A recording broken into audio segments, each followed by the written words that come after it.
ये जीत पूरी कांग्रेस पार्टी की जीत है, राहुल जी की जीत है, दीपेंद्र जी की जीत है, नीरज कुंदन जी की जीत है, कन्हैया कुमार जी की जीत है। और मैं आपसे वादा करता हूं, जो भी हमने बच्चों को वादे किए, छात्रों को वादे किए, उन पर मैं खड़ा उतरूंगा। और जिस बच्चे को जो भी कभी भी कोई समस्या होगी, मैं उनके लिए हमेशा खड़ा रहूंगा। इस साल के प्रेसिडेंट पोजीशन जो जीत चुके हैं तुषार हैं, तो तुषार कैसा लग रहा है आपको डूसू का प्रेसिडेंट पोजीशन जीत के? नमस्ते, मुझे बहुत अच्छा लग रहा है। पर इस बार हमारा जो सपना था वो इस बार ये था कि हम 4-0 के साथ दिल्ली विश्वविद्यालय के अंदर जीते, पर हम एक सीट खो बैठे। पर जब भी अब 3 सीट के साथ भी और दिल्ली विश्वविद्यालय के छात्रों ने इतना भरोसा दिखाया, तो मैं बिल्कुल उनके भरोसे पर खरा उतरूंगा। ऐसे कौन कौन से काम रहेंगे अब आप प्रेसिडेंट पोजीशन पर? सबसे पहला इसमें हमारा मेट्रो कंसेशन पास की मांग रहेगी, क्योंकि दिल्ली विश्वविद्यालय के अंदर बहुत सारा छात्र दिल्ली में पढ़ने के लिए, अपने महाविद्यालयों में पढ़ने के लिए मेट्रो के द्वारा पहुंचता है। तो हमारी सबसे पहली मांग है। जीत का श्रेय किसे दिया जाएगा? इस जीत का श्रेय अपने सभी कार्यकर्ता, दिल्ली विश्वविद्यालय के अंदर पढ़ रहे छात्र, उन सबको जाता है। मेरे परिवार वाले, मेरे घर वाले, इन सभी भाइयों को, आप सभी को जाता है। पैनल में जो देखा गया 3 पोजीशंस एबीपी की आई, पर एक जो मेन पोजीशन थी उस पर कांग्रेस की एनएसयूआई ने जीत हासिल की है। तो अभी कैसा लग रहा है इस समय? बहुत बहुत खुशी हो रही है मुझे, इतना प्यार देखकर, जो छात्रों ने मुझ पर इतना विश्वास किया, मुझे इस काबिल समझा, उस चीज की मुझे बहुत खुशी है। ये जीत पूरी कांग्रेस पार्टी की जीत है, राहुल जी की जीत है, दीपेंद्र जी की जीत है, नीरज कुंदन जी की जीत है, कन्हैया कुमार जी की जीत है। और मैं आपसे वादा करता हूं, जो भी हमने बच्चों को वादे किए, छात्रों को वादे किए, उन पर मैं खड़ा उतरूंगा। और जिस बच्चे को जो भी कभी भी कोई समस्या होगी, मैं उनके लिए हमेशा खड़ा रहूंगा। तो अभी ऐसे कौन कौन से काम हैं जो आप मेन पैनल के हिस्से में आए हैं, तो जो आप बच्चों के करवाएंगे मेन काम? सबसे पहला काम, जो सबसे पहला वादा हमने किया था, मेंस्ट्रुअल अटेंडेंस का था।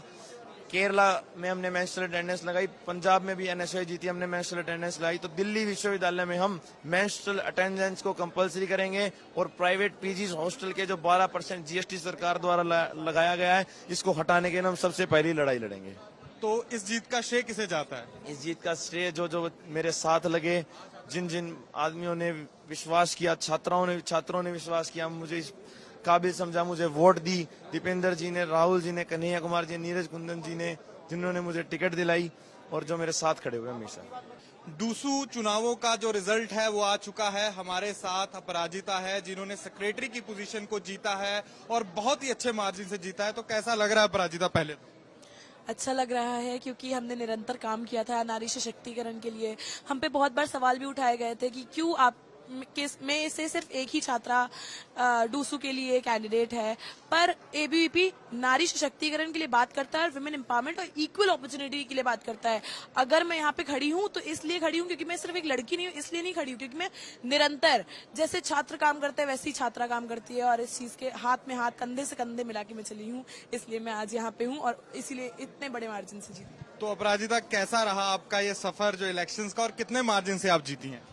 अराउंड 13,000 के मार्जिन से अभी मैं जीती हूँ। ये सबसे ज्यादा बड़ा मार्जिन है और सारे कैंडिडेट्स से, तो अच्छा लग रहा है। और बाकी मैं इससे पहले जो ज्वाइंट सेक्रेटरी थी शिवांगी खरवाल जी, उनसे बहुत ज्यादा इंस्पायर होके अब मैं डूसू में आई हूँ, तो उनका नेतृत्व में अब मैं डूसू में हूँ। तो आप नारी शक्ति की प्रतीक हैं। वुमेन रिजर्वेशन बिल भी इस समय पास हो चुका है, तो आपको बड़ा खास मौके पर ऐसी खास पोस्ट मिली है, तो आप ऐसा क्या करना चाहेंगी और जो लड़कियां हैं दिल्ली यूनिवर्सिटी की, उनके लिए?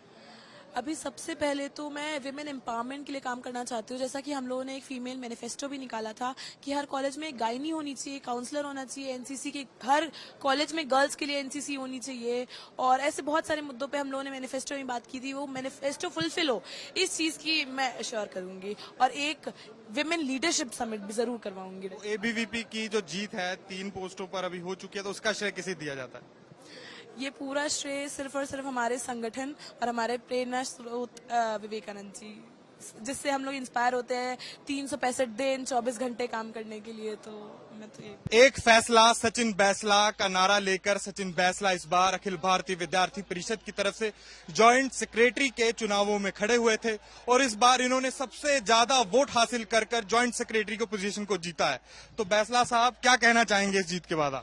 सबसे पहले अपने संगठन का धन्यवाद अदा करना चाहूंगा, और मेरे साथ जो इतनी बड़ी मात्रा में साथी कार्यकर्ता लगे थे, साथी बंधु लगे थे, उन सबका धन्यवाद अदा करना चाहूंगा।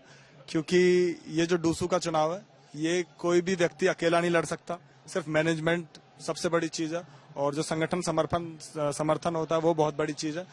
तो निश्चिंत ही ये जीत उन सबके लिए, लाखों कार्यकर्ताओं के लिए जो इस चुनाव में दिन और रात एक कर हमें चुनाव जिताते हैं। तो हमें तो केवल चेहरा बनाया जाता है, बाकी जीत ये संगठन की है, जीत ये उन कार्यकर्ताओं की है जो दिन रात एक करते हुए हम लोगों को इस प्लेटफॉर्म तक पहुंचाते हैं। तो सचिन, आप पैनल में आ गए हैं, तो ऐसे कौन से काम होंगे जो आप पैनल में आने का लोगों के लिए, स्टूडेंट्स के लिए करेंगे? निश्चिंत ही सबसे पहली चीज जो हमने मैनिफेस्टो लॉन्च किया है उसके ऊपर हम कार्य करना शुरू करेंगे, और जो student day to day life में प्रॉब्लम फेस कर रहा है उसे भी एड्रेस करना बहुत जरूरी है, और तत्काल प्रभाव से वो चीजें एड्रेस हो, वो चीज भी बहुत जरूरी है। इस जीत का श्रेय किसे दिया जाता है? इस जीत का श्रेय निश्चित तौर पर संगठन को दिया जाएगा।